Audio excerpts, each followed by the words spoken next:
Good morning class fifth. आज हम math न पढ़ाकर आपको एसएसटी का 5वां लेसन पढ़ा रहे हैं।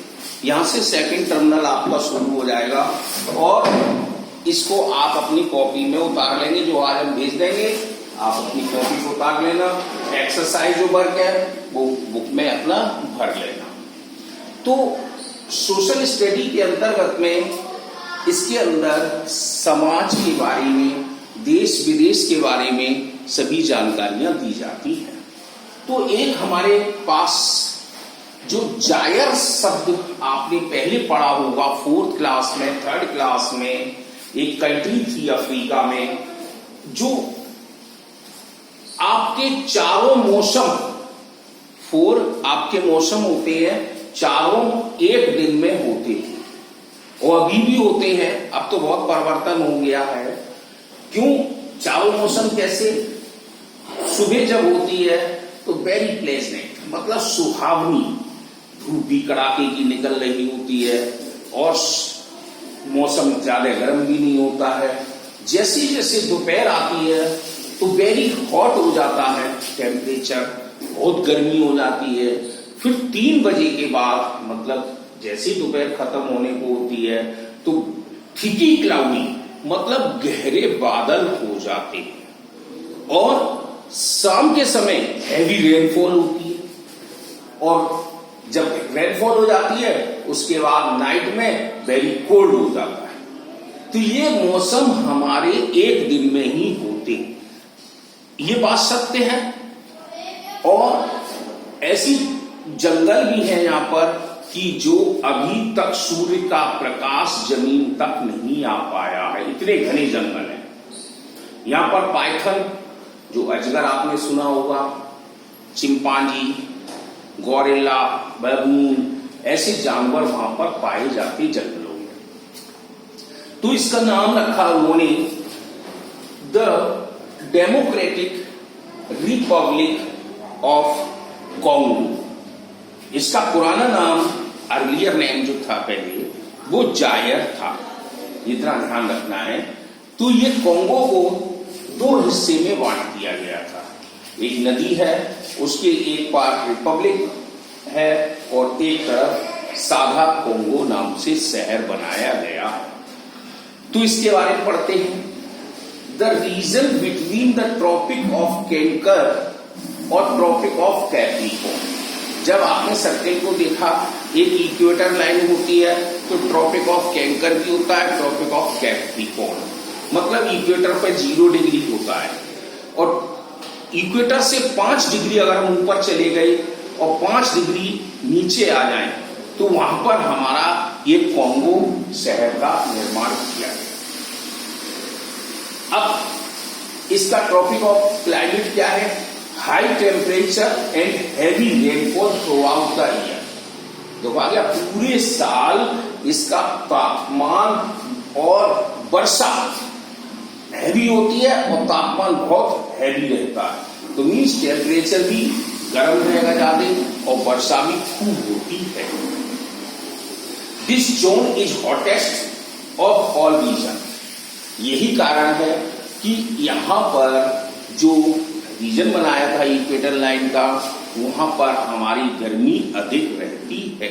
इट इज लोकेटेड रफली between 5 degree north and 5 degree south. देखो मैं अभी हो रहा था, इक्वेटर लाइन में हम ऊपर गए तो 5 डिग्री नॉर्थ पर और 5 डिग्री साउथ, मतलब नीचे। ये इक्वेटर लाइन पर ही बसा हुआ है ये रिपब्लिक ऑफ कॉन्गो। इसका नाम DRV है, शॉर्ट फॉर्म DR कॉन्गो। अब क्या कहता है कि the tropic region has dense growth of bushes and tree. ये ट्रॉपिक ऑफ जो रीजन बना है तो यहां पर बुशेस मीन्स कहते हैं झाड़ियां और पेड़, लंबे लंबे पेड़ हैं, झाड़ियां हैं।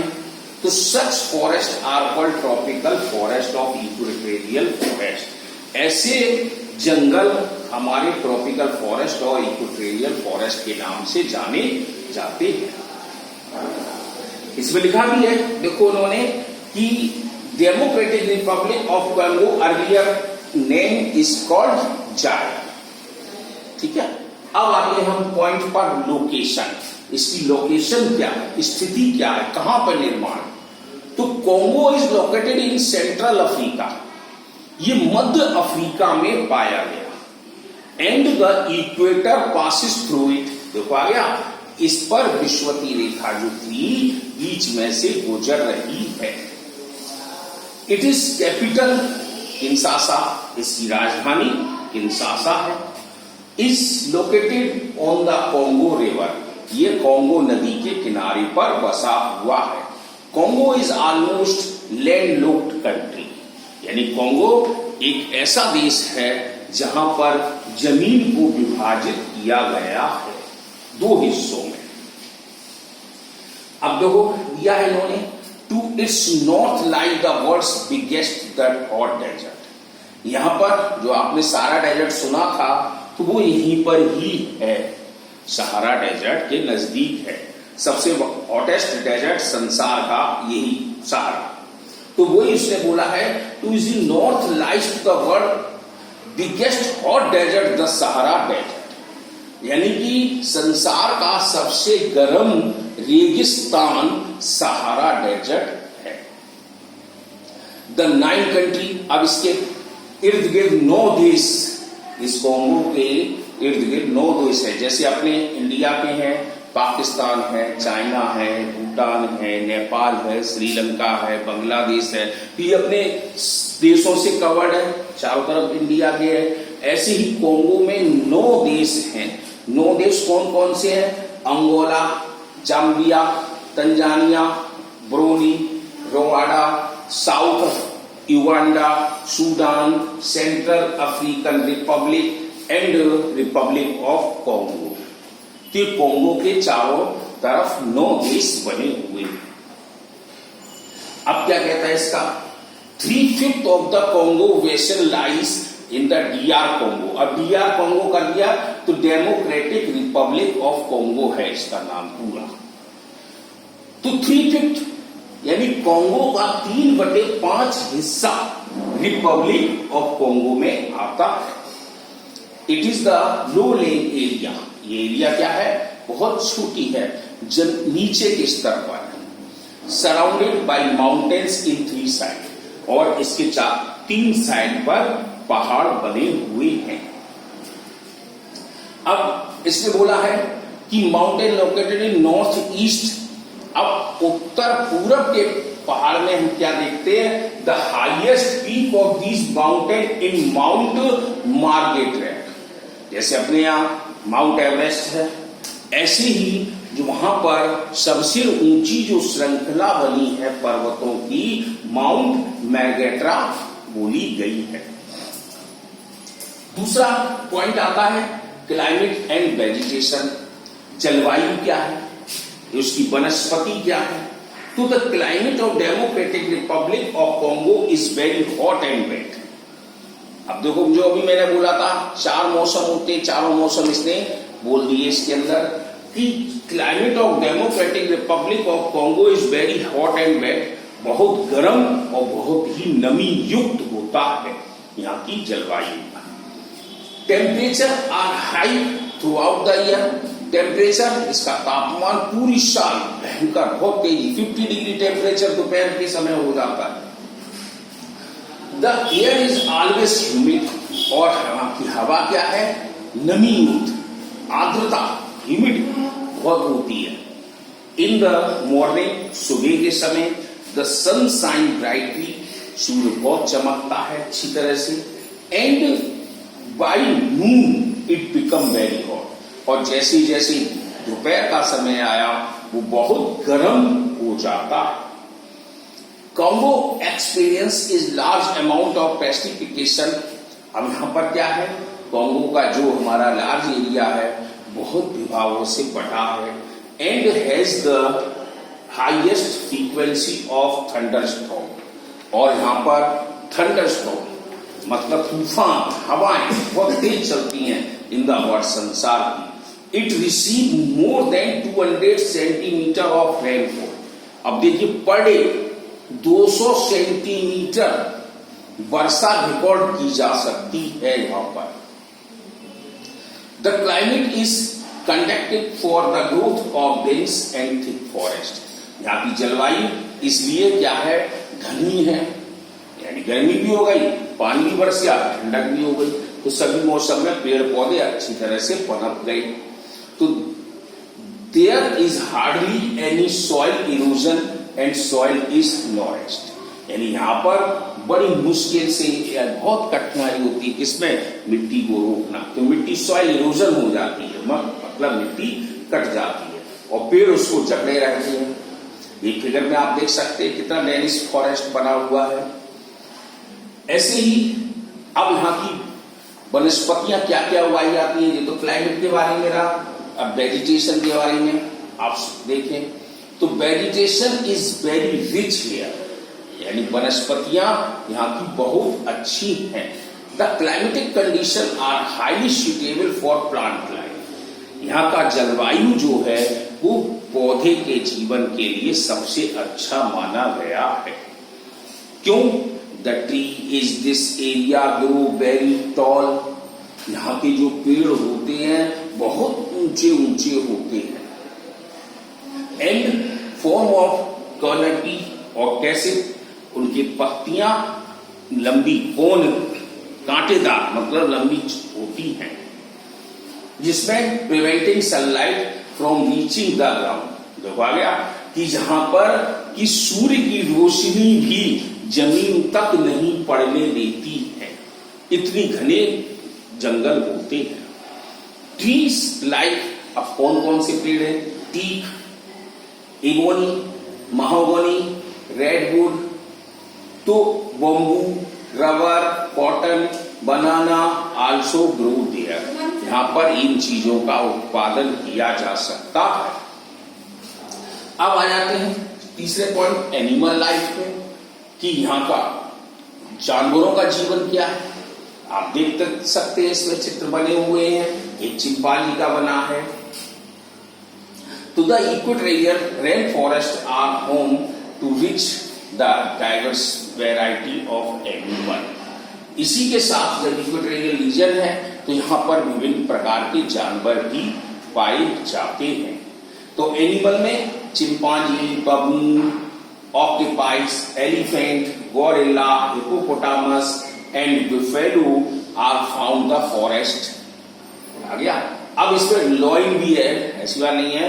Lion, leopard, giraffe and zebra are found in the grassland, यानी कि ये संसार का ऐसा जगह मानी गई है कि जहां पर हर एक प्रकार के जानवर आराम से दिखाई दिए सकते, आप यहां पर देख सकते हैं प्रत्येक प्रकार का जानवर। क्यों? क्योंकि यहां मनुष्य का जीवन नहीं है, वनस्पतियां हैं, उनके जानवरों को रहने का सुरक्षित स्थान भी है। अब आगे चलता है। अब देखो इसमें लिखा है रेप्टाइल्स सच एज, अब रेप्टाइल वर्ग में आ जाएगी तो पाइथन, वाइपर्स, ट्री कोबरा, मतलब पाइथन अजगर है, ट्री कोबरा, कोबरा को सांप देखा है, ये पेड़ पर उठक के चढ़ता है, ये छोटे छोटे सबसे छोटा सांप ये ट्री कोबरा ही माना गया है। पैरट्स भी है, पेलिसियंस, कुकू, फ्लेमिंगो, मतलब सभी जानवरों के इन्होंने नाम लिखती है, तो ये यहाँ पर पाए जाते हैं। आप अपना पढ़ना चैप्टर में। अब है इकोनॉमी, अब वहां की आर्थिक दशा क्या है।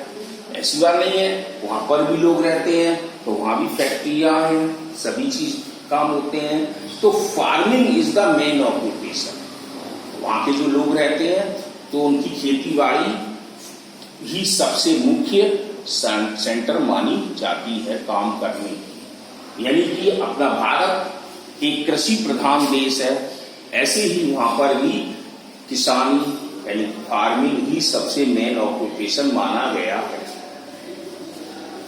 Large area under forest have been clear for the farming, अब बहुत बड़ी एरिया में साफ सफाई करके लोगों ने वहां पर खेती बाड़ी भी करना शुरू कर दिया। Main food crop grown here, यहाँ पर मुख्य फसल है राइस, मेज, कसावा, लेकिन कसावा एक सबसे मुख्य फसल मानी गई है यहाँ पर। राइस मिल्स तो अब हर जगह होने लगे, व्हीट भी है हर जगह। तो cassava is the staple diet of the people of Congo. देखो आ गया, कसावा ये जो ऐसी फसल है ये यहाँ के लोगों के मुख्य डाइट के रूप में यूज किया जाता है। It is a root crop, ये क्या है, जड़ की। अब जड़ की फसल जैसे अपने यहाँ आलू है, स्टेम है, ऐसे बीट रूट है, रेडिश है, कैरेट है, ये क्या है, सब जड़ की फसलें होती हैं। अब आगे दिया है इन्होंने कि इट इज ड्राइड, अब जब इसको सुखा लेते हैं, and crushed to make flour, और उसका आटा तैयार करते हैं। जैसे हम लोग गेहूं है, गेहूं का आटा तैयार करते हैं, ऐसे ही उसको सुखाकर उसको पीसकर आटा तैयार करते, किसका, cassava. Which is use to make bread, जिससे वो रोटी बनाते हैं। कैश क्रॉप, लाइक अब कैश क्रॉप भी आ गए, जैसे तुरंत नकदी फसल, कैश क्रॉप कहते हैं नकदी, जैसे सब्जियां हैं अपने यहाँ तुरंत हुई, बाजार में बेचा है, उसका पैसा आ गया, तो ये नकदी फसल बोली जाती है।